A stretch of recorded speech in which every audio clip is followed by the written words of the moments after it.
مطلب یہ بھی ہے کہ اسلامی شریعت نے ہم اور آپ کو حکم دیا ہے کہ ہم سونے اور چاندی کے برتن میں نہ کھائیں نہ پیئیں. سونے کا برتن یا چاندی کا برتن، یہ دونوں قسم کے برتن، ان میں کھانے پینے سے منع کیا نبی علیہ الصلوۃ والسلام نے. حضرت حذیفہ بن یمان رضی اللہ تعالیٰ عنہ روایت فرماتے ہیں کہ نبی علیہ الصلوۃ والسلام نے کہا کہ تم لوگ سونے اور چاندی کے برتن میں نہ کھاؤ، اس لیے کہ یہ ان کے لیے دنیا میں ہے، تمہارے لیے آخرت میں، یعنی کفار کے لیے، غیر مسلموں کے لیے دنیا میں ہے اور تمہارے لیے اللہ تعالیٰ نے یہ آخرت میں رکھا ہے.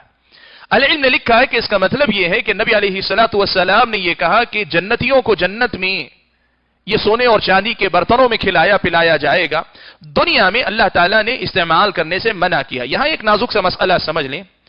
سونا عورت کے لیے پہننا حلال ہے، مرد کے لیے چاندی کا استعمال یعنی پہننا، انگوٹھی مثال کے طور پر چاندی کی پہننا حلال ہے،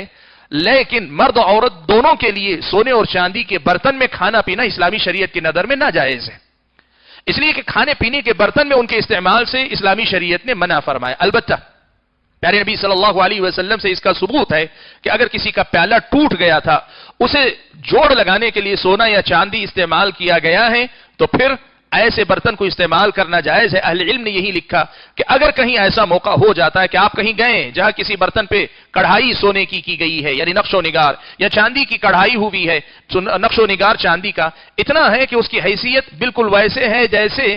وہ سونے کے ذریعے، چاندی کے ذریعے برتن کو جوڑ لگایا گیا ہے، تو پھر ایسے برتن میں کھانا جائز ہوگا. لیکن برتن ہی پورا کا پورا سونے کا ہو، چاندی کا ہو اور اسے کھایا جائے، اس میں کھایا جائے، اس سے نبی علیہ الصلوۃ والسلام نے منع فرمایا.